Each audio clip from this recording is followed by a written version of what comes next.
Welcome to the Left of Str8 Show, your one-stop destination for intriguing conversations with extraordinary individuals who are boldly navigating life outside the conventional norms. Our host, Scott Fullerton, is thrilled to embark on this journey of discovery with all of you. The Left of Str8 Show, we believe that every person's story is unique, and it's our mission to showcase the diversity of human experiences. We bring you the untold stories of fascinating people who identify as LGBT+ and allies, pushing boundaries, breaking stereotypes, and making a positive impact in our communities. On this show, we bring you a diverse lineup of inspiring guests, from activists to artists, and entrepreneurs to entertainers, and everything in between. We dive deep into their personal journeys, discovering the pivotal moment that has shaped their lives and careers. You can expect thought-provoking discussions on a wide range of topics, from LGBTQ rights, social justice to arts, culture, mental health, and more. Our guests are change makers who share their insights, challenges, and triumphs, igniting conversation that promotes empathy, understanding, and love. So whether you're part of the LGBTQ community or an ally looking to expand your knowledge and show your support, the Left of Str8 Show is for you. Together, we can build bridges of understanding and acceptance, celebrating the beauty of what makes us all unique. So sit back, grab a drink, and get ready for the show.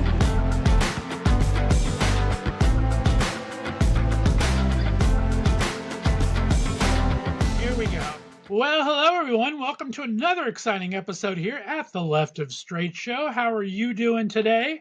I'm your host, as always, Scott Fullerton, and I look forward to every week where I can interview celebrities and personalities from the worlds of entertainment, foodies, books, music, and advocacy, and share all with our LGBTQ community and straight allies.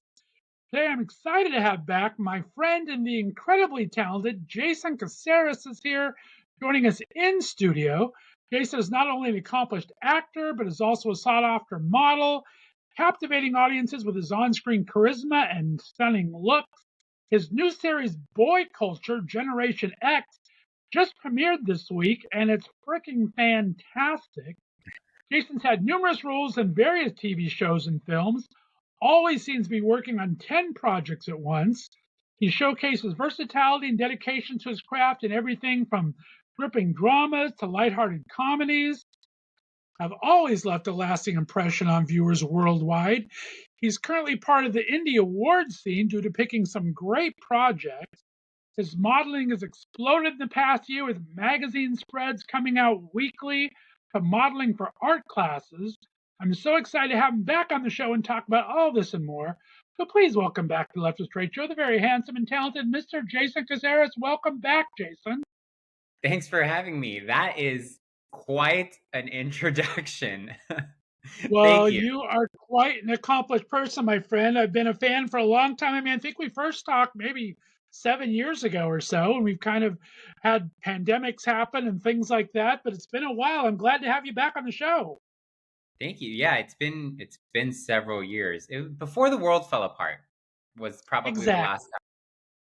I took 2 years off for the pandemic. The first year just because, of course, nobody was working anywhere. And the second year, I couldn't get my happy butt motivated again.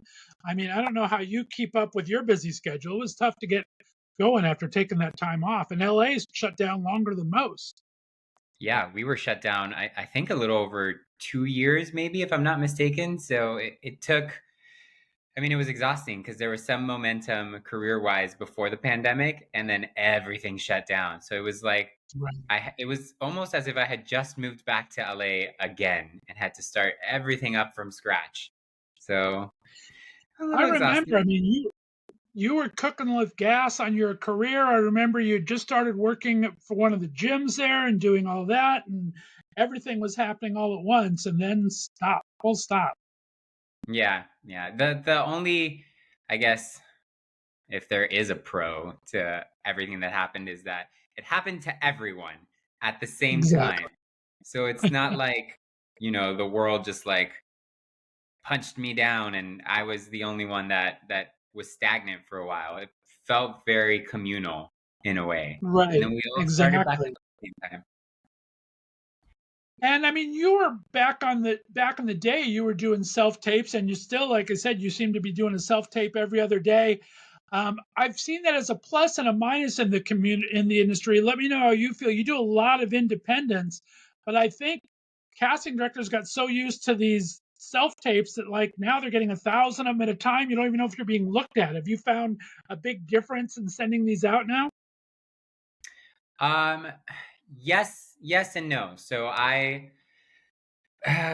people ask me all the time if I would rather be back in the room than, in the casting room, than doing all of these Right. self tapes from home.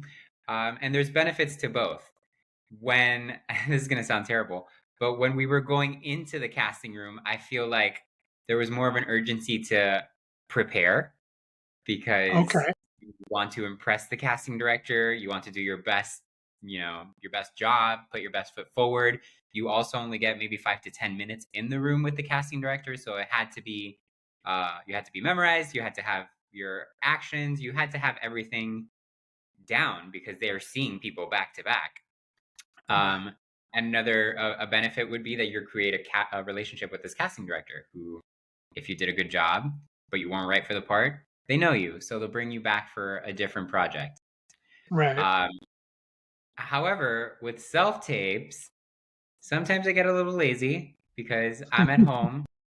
The benefit being that I could bulk shoot them. So if I have 5 auditions, I could go about my day, and then when I'm done, set everything up, shoot them back to back in my place, do them several times if I didn't like the take, which can actually be a benefit and a con at the same time because you end up shooting the same self tape for like 45 minutes to an hour, and you're like, all right, that's as good as it's gonna get. You need to stop, Jason. Stop being such a perfectionist. Um, but because there's no like urgency to have it perfect the first time, sometimes I get a little lazy and it takes a little while longer.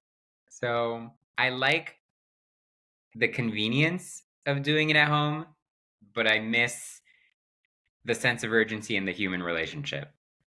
Right. Yeah, that's what kind of what I've heard from a lot of people, same thing. And plus, like I said, you get someone to work against usually. I mean, you can have people at home. Sometimes you're by yourself at home though. But sometimes you have other people to play off against at a casting call where you might not get at home. So you have that kind of someone to play off of too, right? Yeah, that's the other thing. It's very hard to find a reader sometimes, especially if you're like, hey, are you free for 7 self tapes that I have to do tonight? Not a lot of Right? people are jumping at that opportunity. There you go. Well, talk about, let's catch, we have a lot of stuff to catch up on. One of the things I liked in the earlier part of the year is you started doing those pole dancing classes. Those look fun as hell. And I'm sure they had to be kind of an experience. Did you enjoy doing those? Are you still doing those? Talk about that.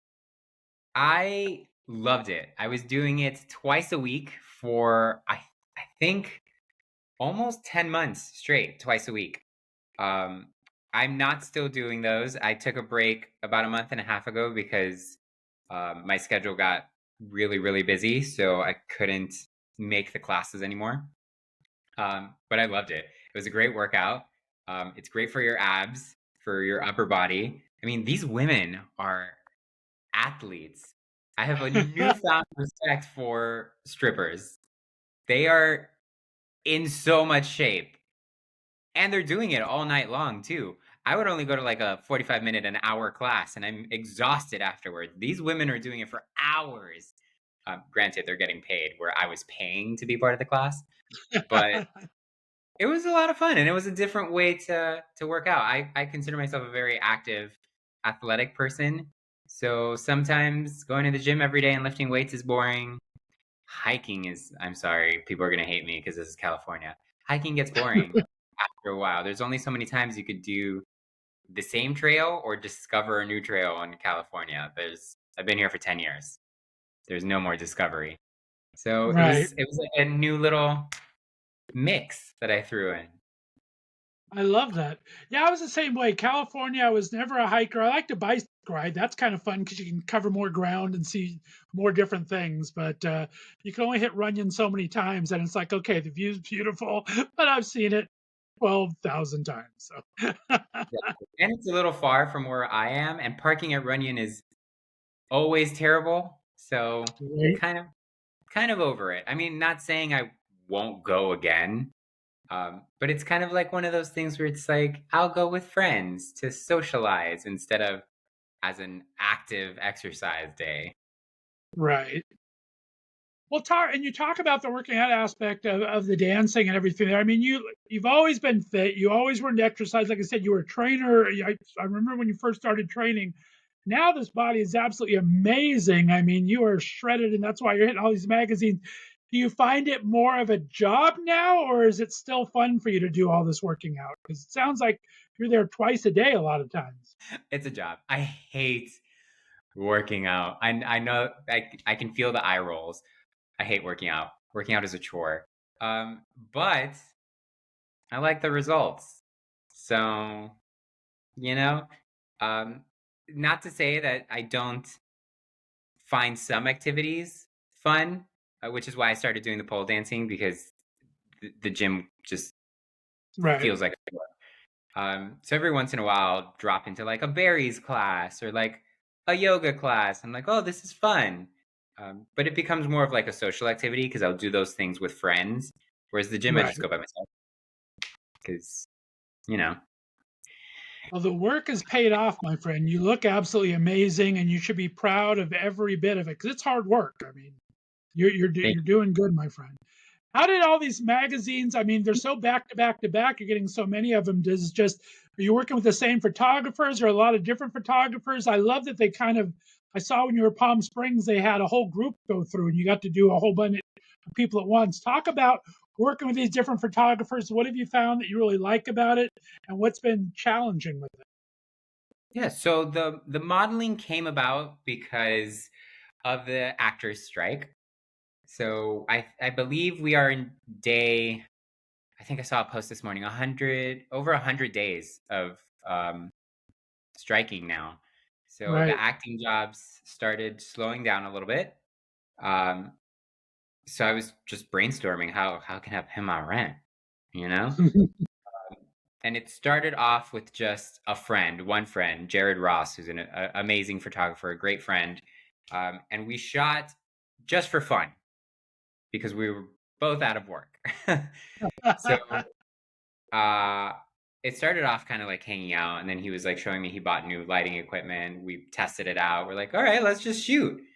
And then he got picked up by a magazine. And we were like, oh, interesting. So I scheduled another shoot with him for the purpose of magazine submission.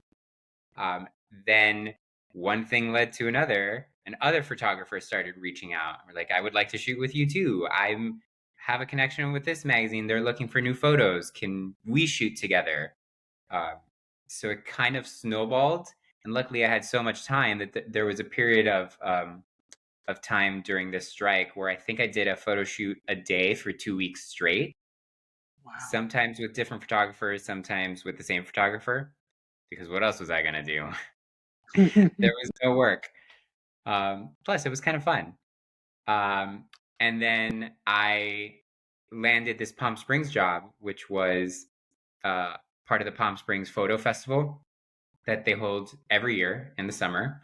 And it is a week long event where multiple renowned photographers come into Palm Springs and teach workshops to aspiring photographers. And at the end of the week, my workshop was with Frank Ockenfels, I believe is how you pronounce his last name. So he's a huge celebrity portrait photographer. Um, so he hired me for his final day of his workshop, where all the student photographers work with real models to apply all the techniques that they've learned. So that day was, I believe, 14 student photographers and 6 models. And we had to rotate between each photographer. It was an 8-hour day. And they all had different concepts, different styles. So it was exhausting, but a lot of fun. That that's exciting. I love that. Well, then talking about Palm Springs, let's talk about Cinema Diverse and Palm Springs Film Festival. I mean, opened with Here We Are, we had Body Electric, we had Open to It, so many great films that you were in. How was that experience? It was a lot of fun. It was a little overwhelming. at first. I had 5 projects in the festival this year, so I Wow. wasn't able to make it to all of them because there were conflicts and um, so on and so forth. But it was my first year going. I had projects there previously. I just had never made the trek out to go because it can be a little expensive sometimes, you know. Right. But I actually have become really good friends with the casting crew of Open to It, which is a series I'm in. And Right. because Open to It was also in Cinema Diverse this year, um, we all decided to go together. So we're like, why not? Let's make a friend trip out of it. We had already previously gone to Provincetown together as like a friend trip. So we were Right. still a little like on a high from that trip, and we're like, it works so well. We actually can hang out with each other and enjoy it. So we made Palm Springs a trip too. And then I was shooting. It was supposed to just be for the screening of Open to It. Then I was shooting a short film with Mel England, who's in Here We Are, the opening film. Right. Um, and I didn't know because that was a surprise. The opening screening for Here We Are. It was a very last minute decision Cinema Diverse made. So Mel let me know that Here We Are was going to be the opening film while we were on set for the short film. And he was like, you should go. You're going to be there anyway. Just go a day earlier. So it just became this whole event. So I made it for Here We Are. I obviously made it for Open to It. They screened the first 6 episodes. It was hysterical.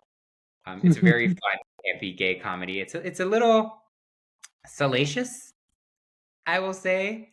Um, but it ended up being a very interesting night because the one of the writers' parents came to the screening, and the entire time I was like, "I'm so sorry for what everything you saw. I'm so sorry." But they loved it. It was a riot. Then Body Electric, we made it for, which is a great documentary about um, body dysmorphia in the gay community and how hard we are on ourselves and each other. Right. But I wasn't able to make it to, unfortunately, House Husbands, which is another series that played there. And Great cast in that, though. I mean, House Husbands. I love Sam Pancake. He's just absolutely amazing in everything he does, and of course, Bruce Valanche yeah, is just funnier than hell. oh, iconic, iconic. And Sam is hysterical. He's a character on and off screen. And what was? Oh my god, I can't remember the 5th one. Town or something, or Tina Town. Town. Tina Town. Town. Yes, Tina Town is a feature that Wilson Cruz narrates. And I had Oh, worked with the producer director on a previous film also. So it all in all, great projects, and I'm really glad I got to support most of them. that's amazing. Yeah, they do such a great job at Cinema Diverse, and I love Palm Springs in general. That's one of my favorite places. I mean, you came there for my show one time. I go there as often as I can. I love Quads, where it has just the old movie nights and the show tunes. Just very relaxed there. I like it. So a lot of fun. But the It's a Cinema great event. Diverse is amazing. Let's talk about. I mean, you popped up in some projects. Two of my very first guests when I started doing the video in season 6 here was Jason Gaffney and David with Marriage of Inconvenience. I love you how you popped up in that one. That was such a fun show. Did you have fun in your one little character there? Because that was great. You had a great Yeah, little scene there. that was really fun. Jason is a hoot and a half. Um, I thought it was actually really funny that his dad was kind of like the script supervisor on set, and I'm like, you want me to you want me to do this in front of your dad? He was like, yeah, it's fine. But his parents are gay romance novelists. So I'm not sure if you knew this. His dad and his No, yeah, mom. I did a full interview with him, and all that came out too. I was like, your dad helps write all these gay romances and these movies. It's like I was Yeah, shocked. It's like they have a great time together. I love yeah. The that. minute he told me that, I was like, his dad helps his mom write gay romance novels. Great, fine. I will do this in front of your dad then, because anything he's written is worse than what I'm about to do. But that was fun, and that actually came through Open to It. Also, Oh, okay. I will Nice. never admit to Frank that Open to It has gotten me this many opportunities because he will never let me live it down. Um, Yeah, but if you guys have not seen Marriage of Inconvenience, it's still on Deku. It's an amazing series. Jason has been so great as a captain in the strike and everything. He's out there pounding those pavements every day. So hats off to Jason and yeah, he everything he really does. is. He's putting the work in. You had a couple other fun ones. It looks like Demon Hunter looked like it was kind of fun. I just I didn't get to see it. I got it read a little bit about it. Was that a fun show to do? Yeah, it's still on Amazon, so I know Oh, it's available nice. to rent, and it's very affordable. I think it's $2.99. Um, but that was a fun, campy, like LGBTQ horror comedy. Right. It's very niche. It hits all the horror, LGBTQ, campy, supernatural. It's like, very niche, but it's a lot of fun. I love Tim O'Leary, the writer director. He's a great writer. It's the way he would describe it is a gay Buffy the Vampire Slayer. So Gotcha. That's lots of fun. exciting. Actually, Yes, yeah. I play a psychic go-go boy. A psychic go-go boy. I love it. Nice. Yes, Very. definitely check it out if you have some time. There's a lot of nudity. Warning. There you go. We just got out of spooky season last month, and I had a lot of horror guests on, and one of them combined Christmas movies with horror, and it was a bunch of fun mashups. I like it more than the traditional horror, so that's great.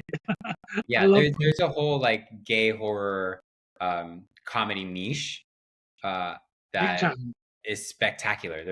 I mean, people wouldn't know it, but there's really great gay horror comedies out there. Nice. And talk about how do you say it, sciaticum or whatever. Mike Manning's going to be on the show this month too. Talk about that project. Yes, the Psionicum.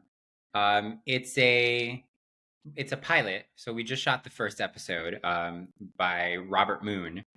It's about it's very queer centric. So it's a supernatural school for gifted students.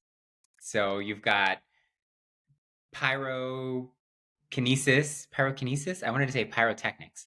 You've got pyrokinesis people, you've got psychics, you've got um uh what was that? I was telekinetic, uh a bunch of different kind of like witches and warlocks and ghouls and vampires and werewolves.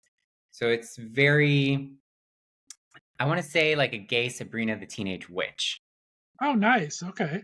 but campier and funnier because there's a lot of gay jokes, you know.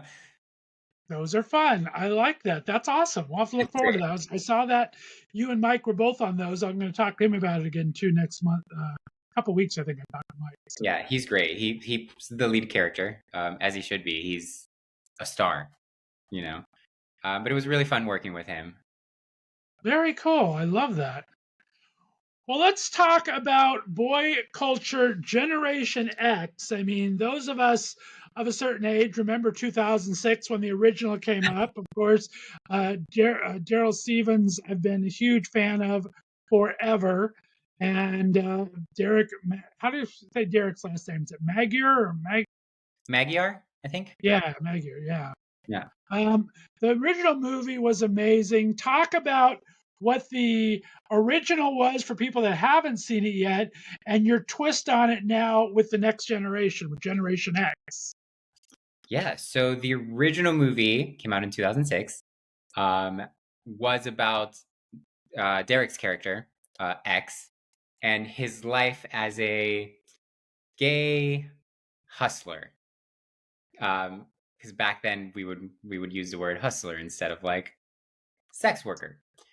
So he was a gay hustler. He had a roommate who was Daryl's character, and it kind of follows the story of how they end up in a romantic relationship and how they navigate X's job Right. and what that means for them as a couple. The series picks up 15 years later, and it starts with, it's not a spoiler because it happens in the first 10 minutes. Their relationship has unfortunately ended. So this means that X needs to get back to work.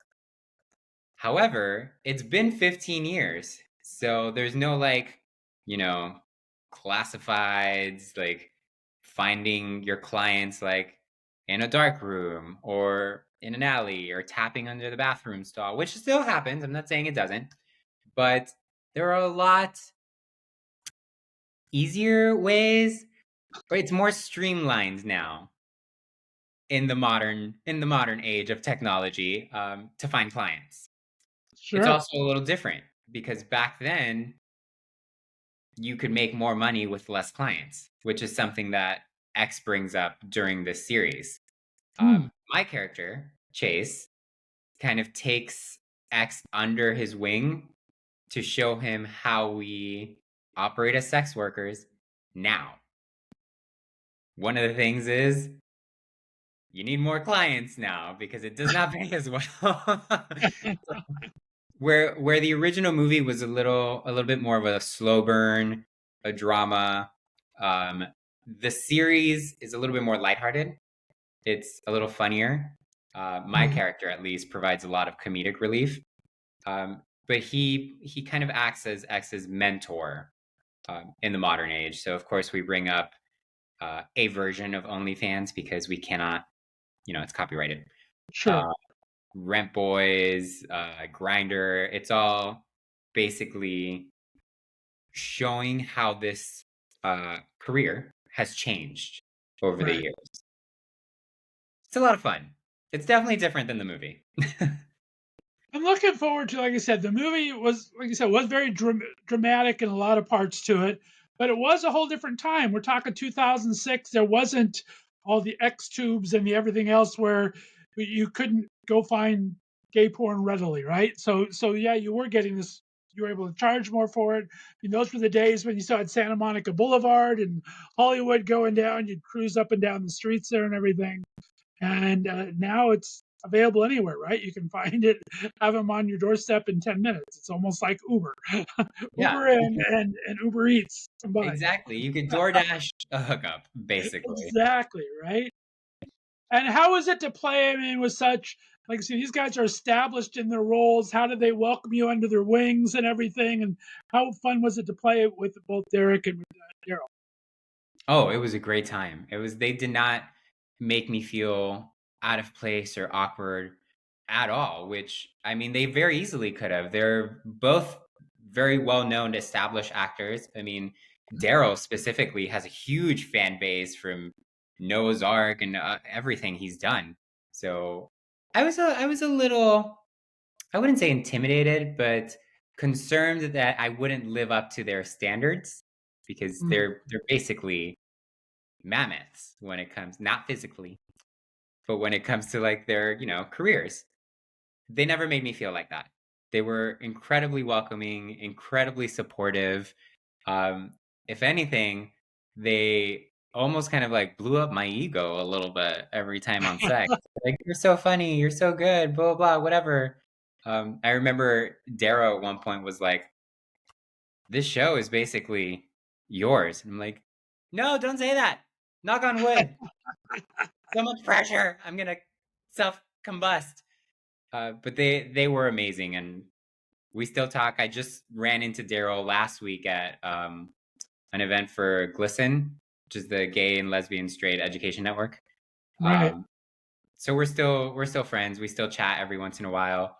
Daryl texted me for my birthday, and I forgot to text him back this year because I'm a terrible person. Sorry, Daryl. Um, Little busy, my friend. I understand. And Daryl, I mean, we got news that they're redoing Noah's Ark, so I'm sure he's pretty busy right now himself getting that ready to go. Yeah, I mean, and he was a series regular on Be Positive also, which was a mainstream sitcom. Um, Right? Derek has a baby now. I Like did not know that. he just had a daughter like a week ago. So Congratulations. That's awesome. Daryl also has a daughter, but she's 3 now, I think. So everyone's having kids, which is Everyone's growing up. Well, look at you. I mean, you still look 12 and you're you haven't got all of my years on you, but goodness gracious, you got a long way to go before you have to worry about that. Get yeah. all have Thank all you. the fun and the acting and everything you can do all at once. For the Um, intents of this interview, I am 12. there you go. Exactly. I like that. We're saying PG-13 so we won't get in trouble. I like it a lot. Well, another thing I love about you is you've always been such a great family person. I saw your brother was in town recently and your parents. I mean, talk about are they excited to see all this stuff? I mean, you were busy before, but this is some mainstream notification on everything here. Are they enjoying your success? They are. So here's the thing. I don't tell my family a lot about the things I do in my career because I come from a very tight knit, close Cuban American family. I'm Right. a first generation immigrant, so my parents are Cuban fully. Um, you know, I they're love very it. supportive people. They always have been. They flew out to come watch me in a play once, and I wasn't wearing a lot of clothes, and I warned them. They're like, "It's okay. We're gonna come watch. It's fine." Uh, Mind you, it's like a small 99 seat theater play here in Los Angeles. It's a big deal, but also not really. I don't want to sound ungrateful, but they didn't need to fly out. It's almost $400 a ticket round trip for each of them, Right. three. So they flew out for that. So they're very supportive. However, sometimes when I play strippers and prostitutes, I don't really let them know. Smart. more, Smart. more to spare them. They've seen all the magazine covers and all the, and they're like the first ones to comment. And my dad sends fire emojis, which I understand is supportive, but sometimes a little weird. But I don't think they also understand the scope of the release of something like this either, because it's all online. So it's not like the old days where they'd have premieres with like a red carpet and you get flown out to do an interview somewhere. It's all Yeah. kind of like online in my apartment. So it's difficult to see like the tangible successes now because it's all kind of like ethereal and out there. Yeah, the life of an independent artist is a little different these days than it was before, right? A little different, a little different, yeah. Even like the magazine stuff, most magazines are digital or online only now. Oh, They sure. don't even do publications. So that's also like another way that the tangible successes are not really readily available anymore. Well, I'm excited to talk to you again, my friend. What you have like always have 10 projects in the oven getting ready to come out. Anything you're excited about in the next year or so? I mean, we know how long things take to come out sometimes, especially when we have writer strikes and actor strike and everything. But anything you're hoping whenever it gets released that you're really looking forward to? Yes. So I am shooting the second season of Open to It currently. So hopefully that comes out soon. I just finished 3 independent features this year. One is called La Venecia by Steve Balderson. Really fun role. I'll let you watch it. I'm not going to spoil it. It's a fun role. Also, not wearing a lot of clothing. Um, then Spark by Nicholas. He has a very German last name. Oh my God, I butchered his last name. I'm so sorry, Nick. But that's a fun kind of like sci-fi-ish romance. Ooh, nice. And then this last one that I'm currently shooting called A Love Like This is being directed by John Asher, and it stars Emmanuelle Shrieky. I butchered her last name from Entourage. She played Stallone on Entourage. Oh yeah, And Hayes MacArthur and Joel Michaely. So nice. that one I'm really excited about also. And we're almost done shooting it, and it just announced on deadline, so I can talk about it. Fantastic. I love that. Well, I'm looking forward to all those projects. That's so great. Well, Jason, thanks so much for coming back to the show. I know you're so busy, but it's great to catch up. Hopefully, when I'm out in California next, we can catch up in person. I miss talking to you in person, my friend. Me too. I'd love to hang out with you. Well, let everyone know where they can find you on social media, of course, and where they can find Boy Culture Generation X. Yeah, so I made my social media really easy. It's the same on every single platform. It's just Jason, the letter S for my middle name, and then Caceres.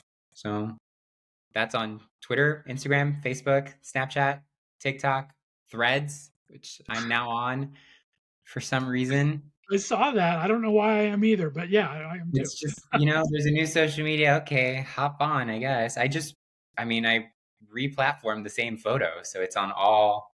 You really only need to follow me on one of them. It's the same content across the board. And Boy Culture Generation X is out on Amazon Prime, Deku, and Apple TV. So it's readily available. There you go. I love Deku. Deku does great LGBTQ content. Amazon, of course, does great things all the time. But I like to support the little guys, and so Deku is kind of a lot my go-to place for everything.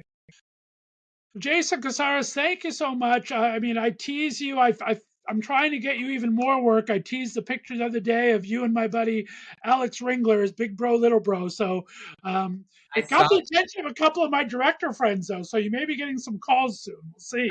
I saw Billy Clift commented on it, and I was like, exactly. Yes. I've got a couple of private DMs as well. So now I'm connected to Alex because he reposted it and then DM'd me. I was like, I made a new friend. He's amazing. You guys are both amazing talent. So I appreciate you have. I told him you guys have kind of the same cadence when you talk, and it definitely kind of look like the big brother, little brother kind of vibe. So that's kind of fun. I love that. Thanks for doing that. Anytime, my friend. Well, stay on the line for me, guys. We're going to have little 5 questions with Jason. It'll be out next week. We appreciate you all tuning in, and we will see you next time on Left of Str8 Show. Have a great day, everyone. Bye-bye. Thanks for listening to the Left of Str8 Show. Be sure to subscribe on your favorite podcast distributor, and please give us a 5-star rating so more listeners can find us. You can follow us on social media, and be sure to check out our website, www.leftofstraightradio.com, for contests and other news and information. See you next week.